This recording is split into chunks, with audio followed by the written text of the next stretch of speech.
Hello, and thank you for the privilege of speaking today. My name is Farah Husain, and I'm going to be speaking about medications for weight loss, what's out there, and what are the expected results. I have no financial disclosures today. These next few slides come from my colleague and bariatrician, John Purnell, who is also an endocrinologist at OHSU. When John speaks, he always talks about obesity as a chronic disease, and this is something that I too like to stress. We need to know that our set weight or our weight set point is a physiologic measure that is a point of homeostasis. Weight is regulated to remain within a normal set range for body weight.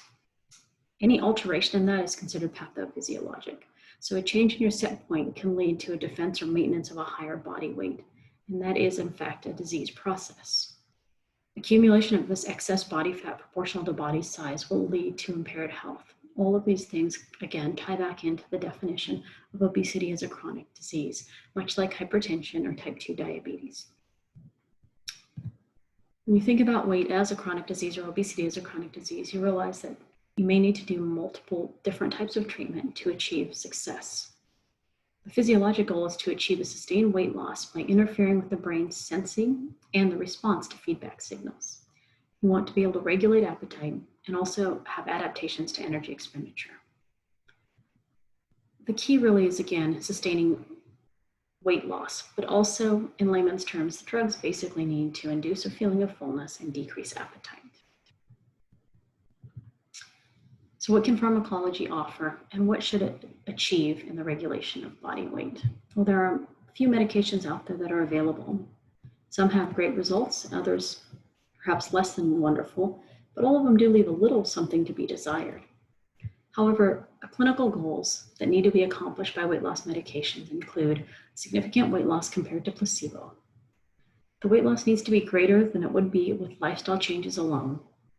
Over 12 months, you'd like to see 3 to 7% total body weight loss. If there's less than 5% total body weight loss over 12 weeks, the medications may need to either be stopped or changed.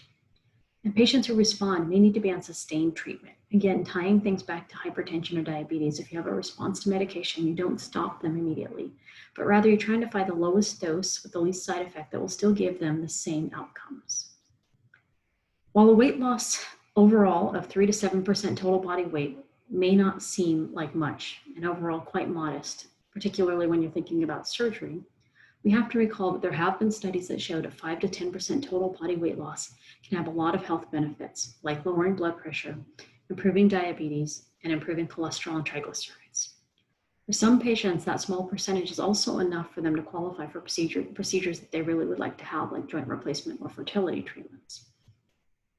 We have seen studies that patients' motivations for having surgery can affect their outcomes, and those that are most motivated to have other treatments may not lose as much weight in the end. So it'd be a great place to start with pharmacology. The weight-based qualifications for utilizing pharmacology for weight loss are a BMI of 27 to 30 and a weight-related comorbidity, or a BMI over 30.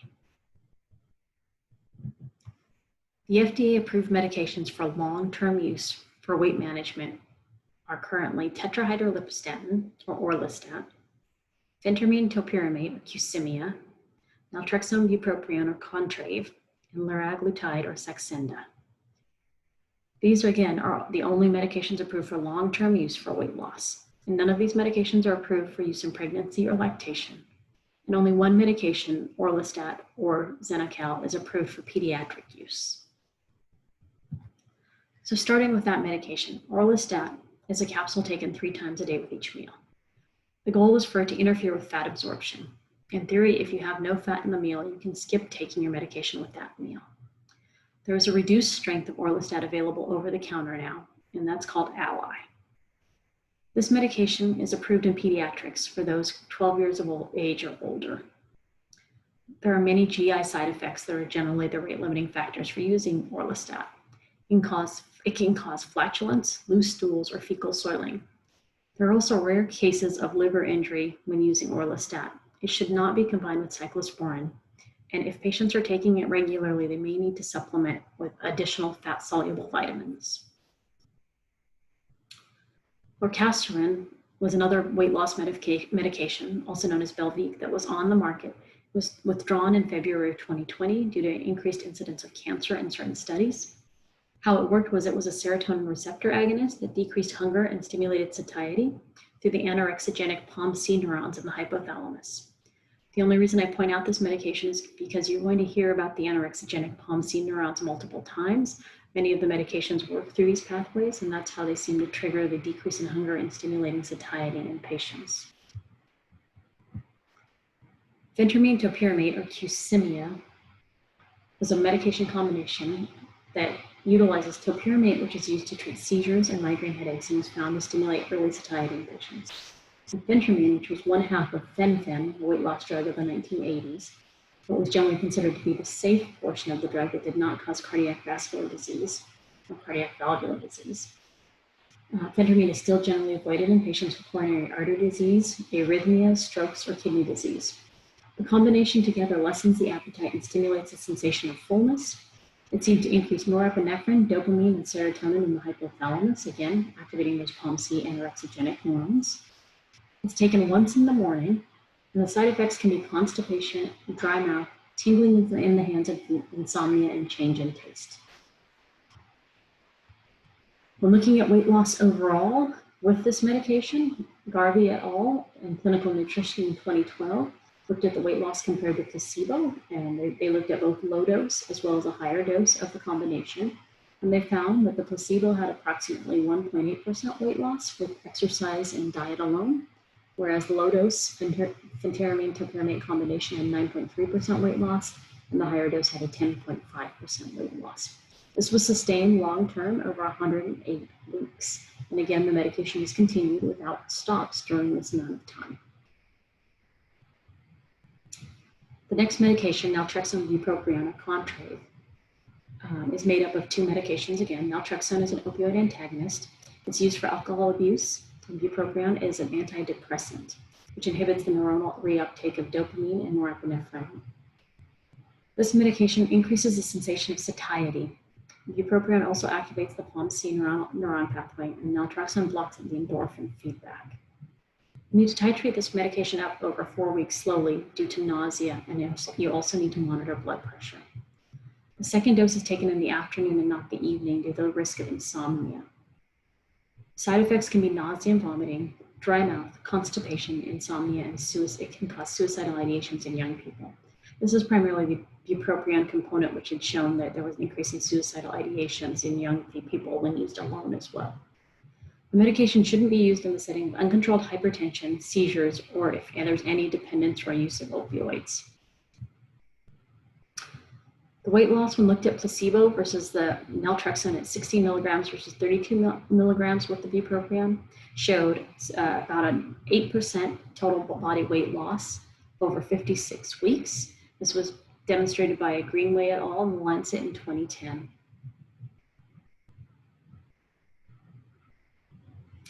Liraglutide or liraglutide, or Saxenda, is a GLP-1 receptor agonist.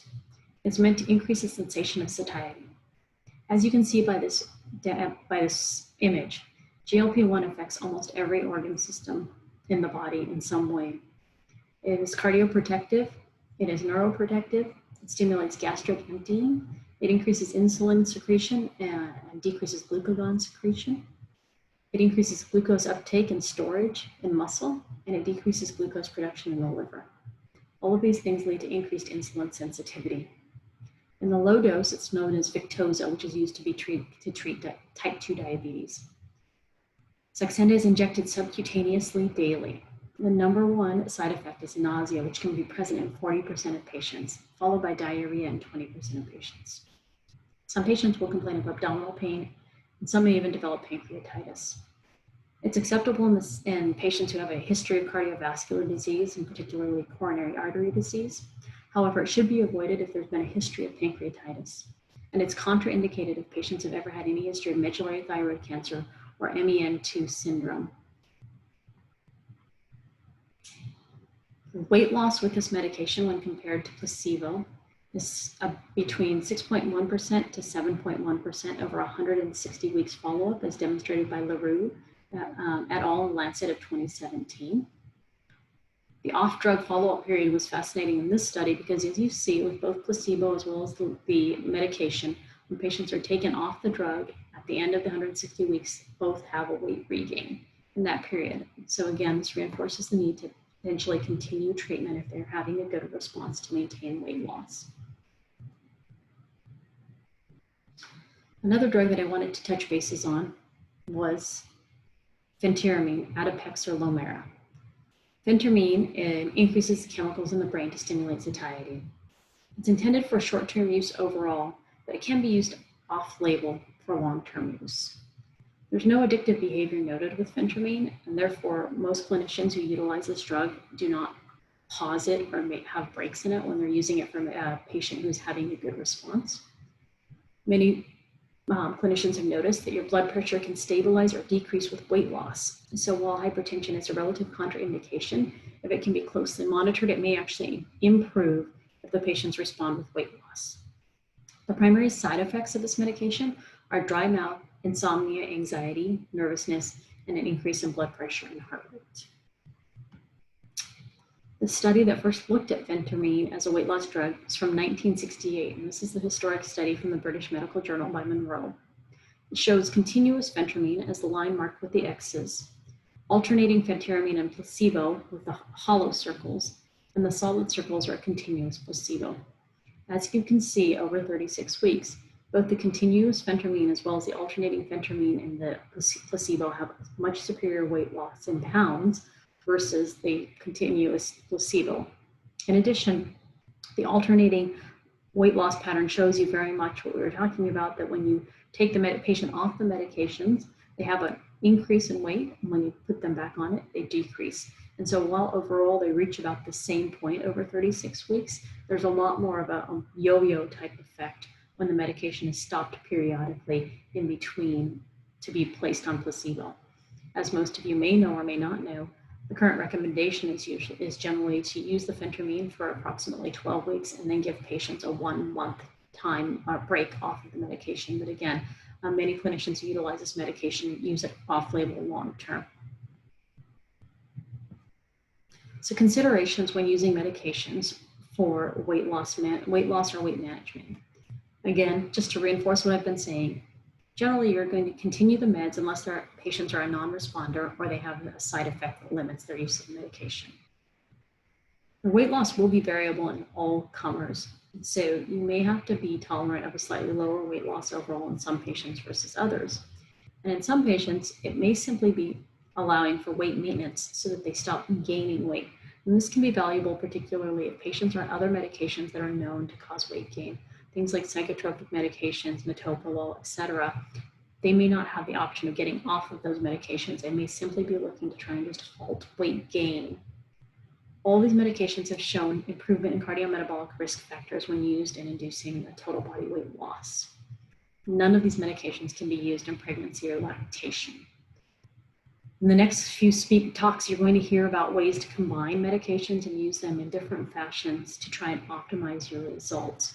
So consider this hopefully an overview so that you're familiar with the medications and what their results are like when just used on an individual basis prior to weight loss surgery or without weight loss surgery, but in combination with a healthy lifestyle, diet, and activities, and exercising regularly as well. Thank you for the privilege of speaking with you today. If you have any questions, please feel free to send me an email or a Twitter. My Twitter account is listed as well, and you can reach me there. Enjoy SAGES 2020 and its first virtual meeting. Thank you.